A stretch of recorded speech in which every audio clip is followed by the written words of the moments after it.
Anybody want to join me? But the Kennedy Center, when I said I'll do this, I hadn't been there. That's the last time I'll take a job without looking at it. And but it's got a tremendous amount.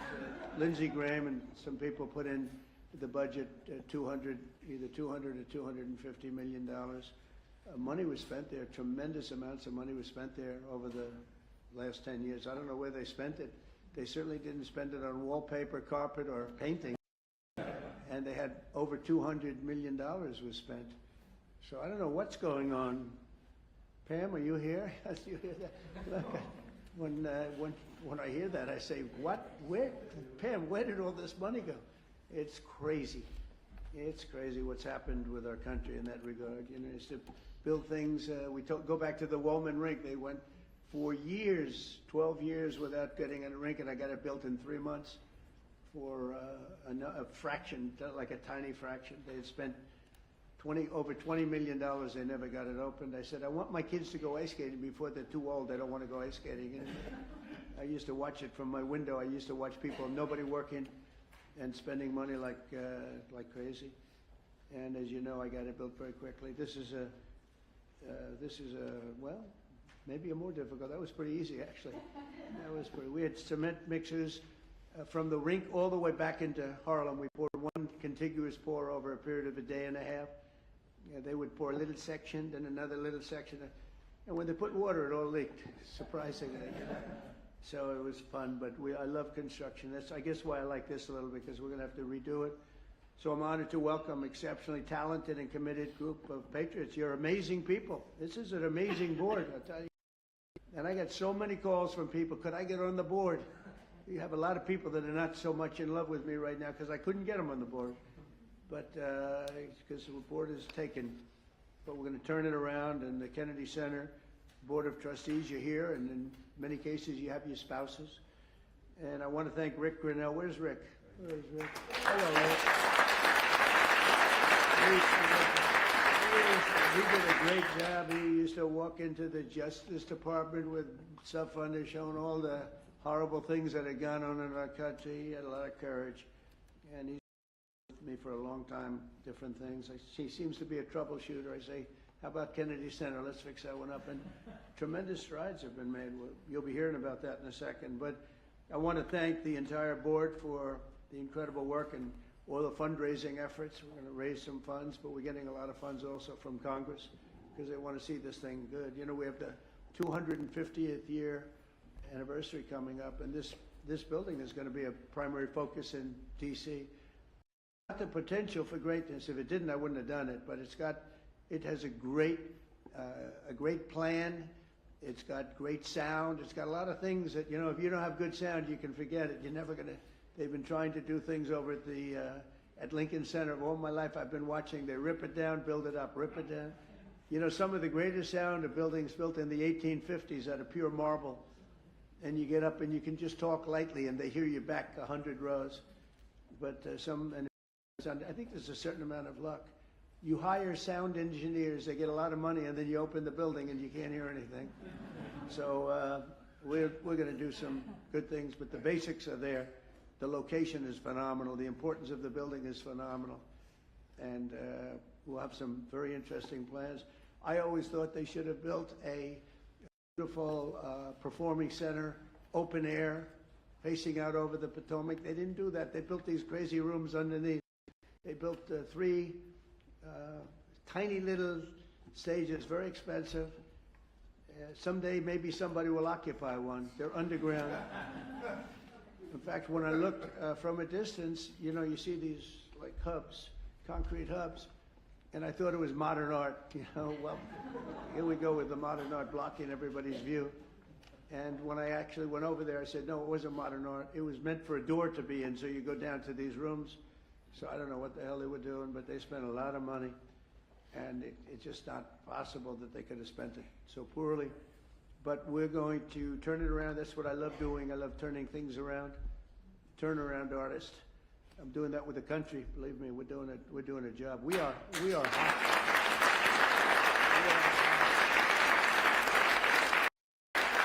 So country is hot. We, in a short period, look, we've been there for 100 days plus a few days. As they said, the King of Saudi Arabia said, your place, your country is a whole different image now. We were a laughing stock, an absolute laughing stock, but we're not a laughing stock any longer. And, you know, I was talking to, as I said, President Putin for 2.5 hours. That was being very seriously listened to. We don't like what's happening. We don't like that we should have ever been involved. Would have never happened. But we're respected again as a country. You know, one thing that I tell you that I think is amazing, if you remember about 8 months ago, the big story was that nobody wants to join our military. We couldn't have any, people weren't joining. And they weren't proud of our country. They weren't joining police forces all over the country, Houston, Dallas, all over the country, New York. And now we have a record-setting enlistment in the military. Think of that, record-setting.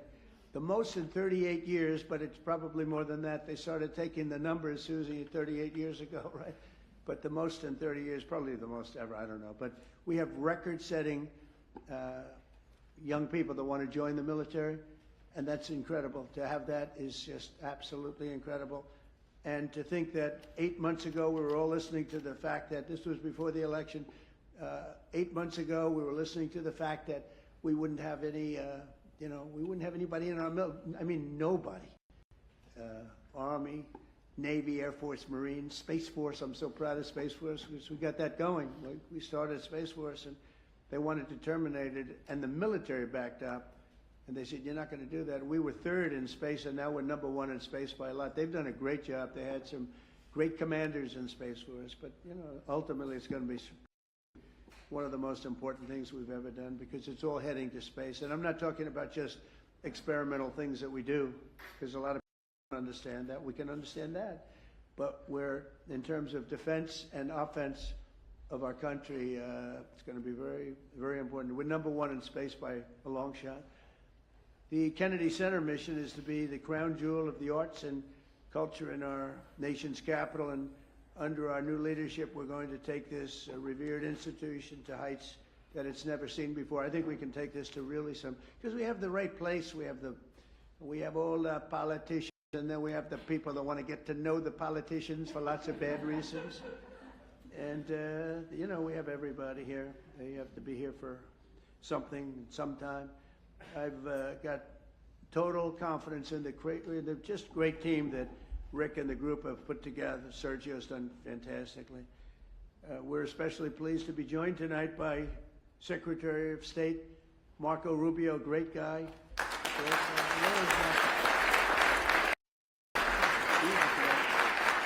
I'm telling you, he was born for this. He loves it. You see him, he's in one country, another country. I think he loves it. But he's so respected everywhere he goes, and I know how tough he is because I used to have to be up there with him. He was not nice. He was a tough one. He was as good as you get. I didn't know that we would end up being this close. We like each other. I think I can speak for him. I can speak for myself, but I like him, and he's done a fantastic job, and he's really, really working. And we're getting relationships that we lost that were very important for us in many ways. And so I want to thank Marco, and Marco's on the board, Attorney General Pam Bondi, who I've known so long, and she's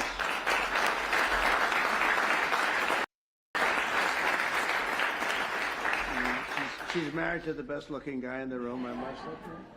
But she has been amazing. She's so respected, and she's, you know, really delving into some tough territory. She sees what's happened and what's going to happen, and she knows before anybody else. She's just a fantastic person. She's got a great staff that's surrounding her, and I think she's just a star, but I've known that for a long time. I'm not surprised at all. So thank you very much, Pam, for the job you do. And by the way, she was the Attorney General of Florida, so she had plenty for a long time and never had a problem.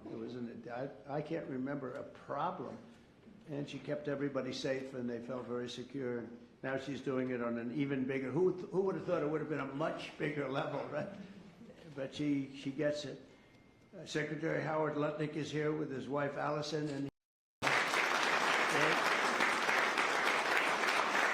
He went with us to that incredible 4-day journey that we had, and we saw some things that were incredible, but everybody respects him. Did a great job in business. He built a firm twice. You know, his firm was at the top of the World Trade Center when the planes hit, and he was amazing story. He was always Allison. Good job. You got him to take your boy, right? Years ago on that horrible date, when you think of it. So Howard would always, he was built Cantor Fitzgerald, and he built it in a very top firm. They had the top 3 floors of the World Trade Center, the building, the first building that was hit. And he was always there at 6 in the morning, 5:30 in the morning. You know, there are a lot of the stock guys that have to do that. Someday you'll explain to me why. Probably insider trading, Pam. I don't know. But whatever the hell reason, he was there always at 5:30 or 6 o'clock. And first time ever, almost ever, his wife was after him for years to take their son to school. He was a young boy, very young, like early grades, and he would say, no, I can't. This was years after like 2 or 3 years of being harassed by Allison. It was very tough. Great wife, beautiful wife, but she's very, very tough. And finally, he did it. He took his boy, and it was on that day, and he dropped the boy off at 8:30 and started driving down the West Side Highway, and he would have been in that building, and every single person died in your firm. He had lost everybody. And with the exception of a few people in Europe and maybe a couple of other places, small, because they were all very New York-centric. And every single one of them died, including your brother. And what he did was incredible, actually. He rebuilt the firm. And he gave a percentage of it for years to the people, the families of the people that died. And the new firm became more successful than the old firm, using the same name, Cantor Fitzgerald, and he rebuilt it step by step by step. And I mean, that's why I said I have to get this guy if I have a chance, if I ever do. And he was very happy. They were doing great. They were doing record business. But when I said, how about coming over to commerce, a little thing called commerce, and now I don't think you could ever go back into that world because it's so big. He and Scott are in charge of, along with others that are great, but they're in charge of the biggest deal ever made in history. It's the whole tariffs. We've taken in trillions of dollars, trillions. And we've been hurt very badly by other countries that did this to us for 20, 25 years. They were taking advantage of us. We never did anything. Doing it to them, and fairly, I'll tell you what, modestly. But we'll be taking, and we are taking in right now, 25% in cars, 25% on steel and aluminum, 25% on other things, and that'll be going up to 50, 75, maybe 100 in some cases. We have to get our pharmaceutical industry back. Once we establish that in another couple of weeks, it'll start roaring back. It's already roaring back because they know we're doing it. And it's really been, you've done a great job, but he said to me the other day, this is so big. These numbers are big. Cantor Fitzgerald doesn't look so big anymore. Numbers, we talk in the trillions now. Think of it, $5.1 trillion. Nobody talks, but we're talking big numbers, and he's doing a great job. He did a great job before. Chief of Staff, Susie Welsh, she's considered the most powerful woman anywhere in the world.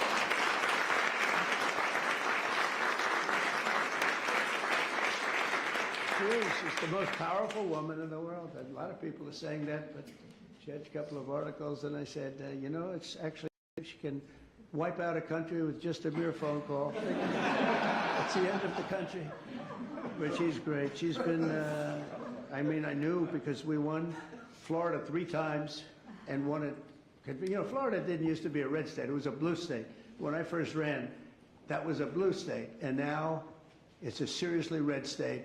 And it got more and more, and we're going to keep it that way. But Susie ran it, and we won by a landslide, and the Republican hadn't won. You know, you had a Democrat senator, you had 2 Democrat senators, but you had a Democrat governor, you had a lot of Democrats. And so we won in a landslide. I said, good. Then the next time I won again in a much bigger landslide, and anybody I endorsed also won. And I said, that's good. And then when it came time to do this, after the election was rigged, The second one was rigged, whether you like it or not. It was rigged like nobody's ever seen, and now people are seeing it. Now people don't even fight me. You know, they used to say, sir, it's not really that nice. I'm honest, it was rigged, and unfortunately that's what happened. You look at some of the things that happened, all of these things would have never happened. But when it came time to thinking about doing it again, I didn't think I'd have to do that. I said, you know, I think I can take that woman, my friend now, but at the time I didn't know. Her father was Pat Summerall, who was a great football player, was probably a greater announcer for 28 years for the NFL. But that tells me, you know, because I'm a big believer in the genes, person's genes. And Susie was, I said, you know, let's use Susie. She did a great job in Florida for me twice. We beat every Democrat by numbers that they never saw before. I said, let's use, and she took over and she did great. Chris was fantastic, but she had a group of people that she brought with her.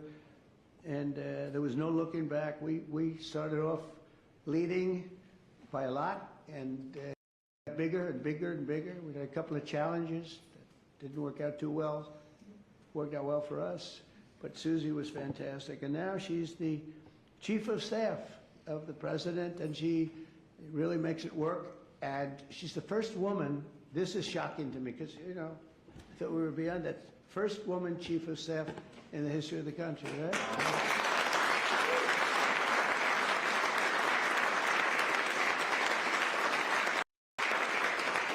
And she's doing a great job, and you know, those men are scared. She sits in the back of the room, she watches them like this. She doesn't want publicity, she doesn't want to be on camera, she doesn't want stories.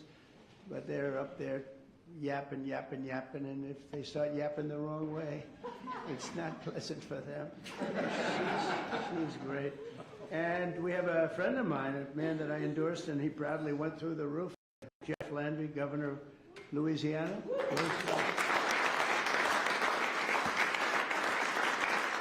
Did my endorsement mean much? When I endorsed you, he became a rocket ship, right? We avoided, what I say? We won in the first round. Yeah, it was good. We didn't want to run, we didn't want to go a second round. He went up and won everything, and he's a great governor, great attorney general, great governor.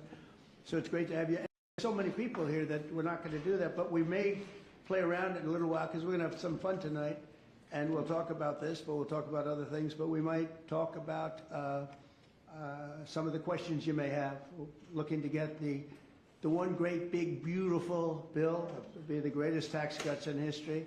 If we get it, that means the Democrats will have stopped us, and that means people will get a 68% tax increase, the largest in history. And if we do get it, we're going to have the largest tax decrease in history.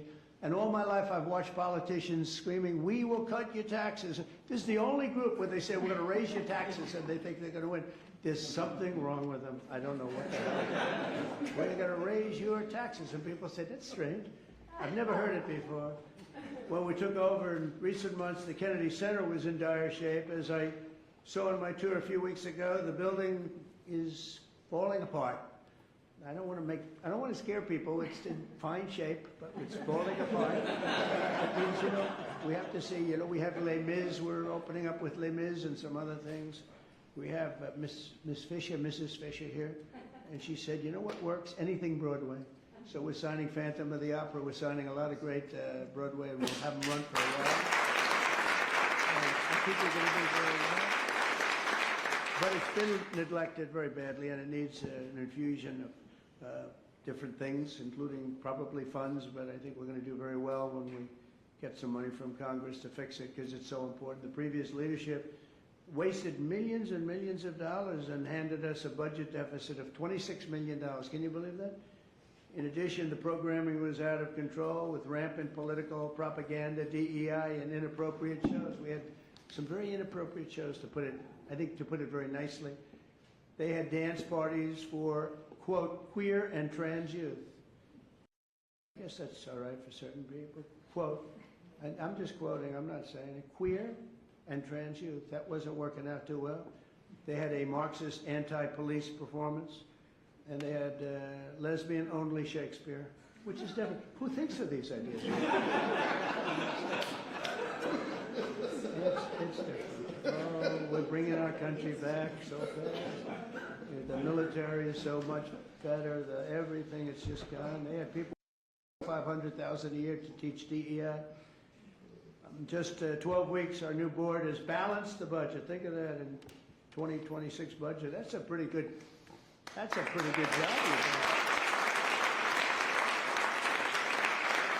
So that's amazing. So the 2026, I told you it was 25 million unders, balanced now for the fiscal year. Eliminated DEI initiatives in all cases, brought back family programming that will attract large audiences once again, and launched a plan to renovate the building and reclaim the grandeur as a landmark, really a Washington landmark, which it always was. The Kennedy Center will also play an important role in our national celebration to commemorate the 250th anniversary of America's founding.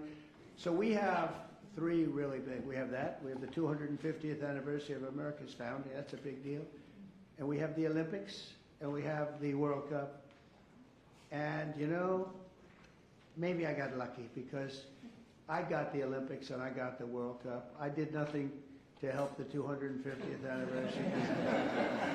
If I take credit for that one, then you'll say, I think he's exaggerating. But two of the three, I absolutely, I got the Olympics, I got the World Cup. And I said to myself when I got them, it was my first term I got them, President Obama would not take the calls from the Olympic Committee, refused to take the calls. I think because he traveled to Oslo or wherever he went, and very far away in order to get the Olympics, the previous Olympics. And I said, well, that's great. That means we got it, because what president would travel to come in fourth place, which is what we came in, fourth place. And so he was so angry he wouldn't take the call. So I got a call from, at the time, the mayor of Los Angeles. Los Angeles is not looking too good with the water. We just sent so much water down their way, they didn't want to take it because it was bad for the environment. They said, no, water's good for the environment. They would have had it, when I told them to get it, they wouldn't have had the fires, or it would have been very small.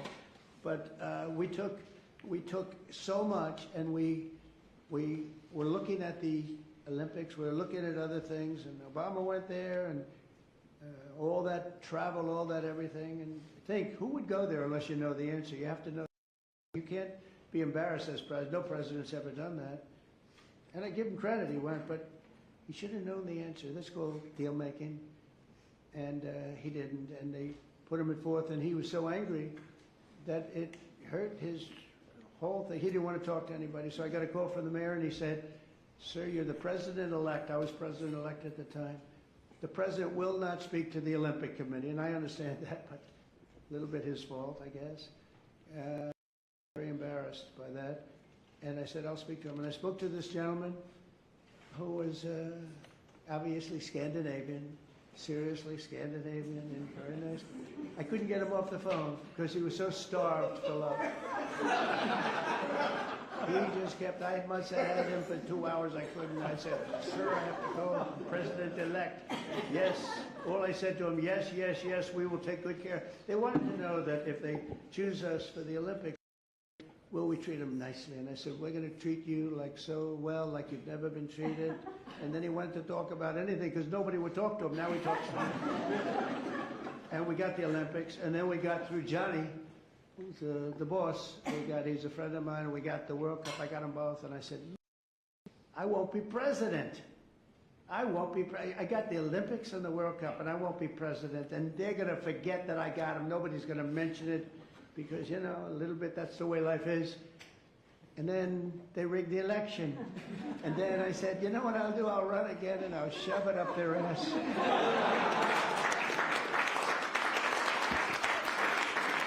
And that's what I did. And all of a sudden, I then realized, I said, you know what? I got the Olympics, I got the World Cup, and I got the 250th. Look at the way this works out. So if they would have left us alone and wouldn't have cheated on the election and wouldn't have rigged, I would have been retired right now. I would have been happily doing something else. And instead they have me for 4 more years.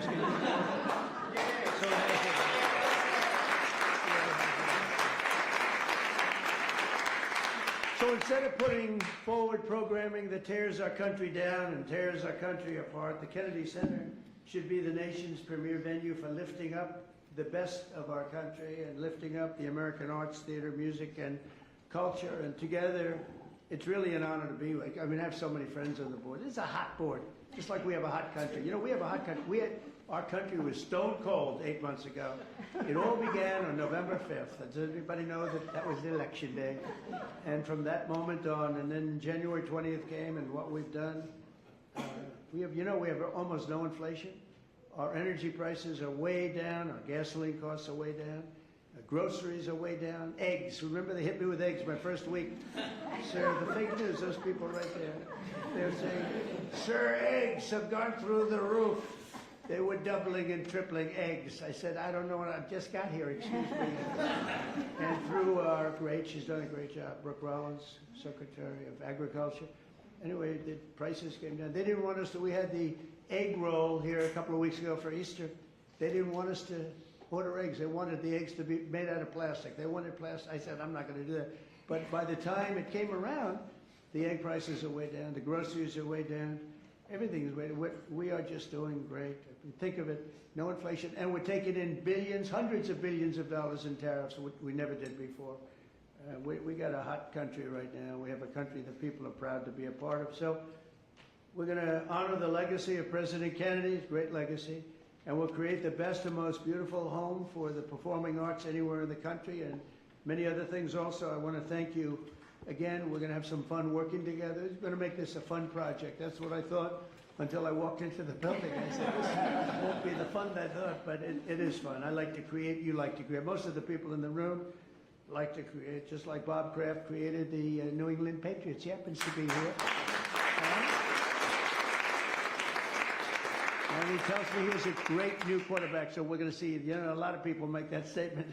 We're going to find out, but I have a feeling you're going to be right. You've been right about a lot of things. He was right about Tom Brady, right? You got him almost the last draft choice in the last round, sixth round, whatever it was. How did he work out, Tom Brady? Okay? Not bad? Good, right? But Bob's here, and his wife, as you know, Dana, she's on the board. And she's much younger than him, so he wanted to come tonight with her. Isn't it nice when you have a husband who will travel with you to the board, and he's a big shot, too. And he's a great guy. He's been my friend for a long time.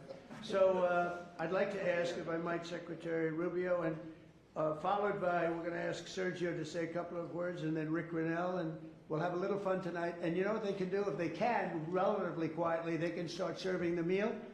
So by the time we're all finished, we get the hell out of here, we go home, and we have our board, all four, and we can start doing that quietly. And so Marco, please come up and say a few words. Thank you, everybody.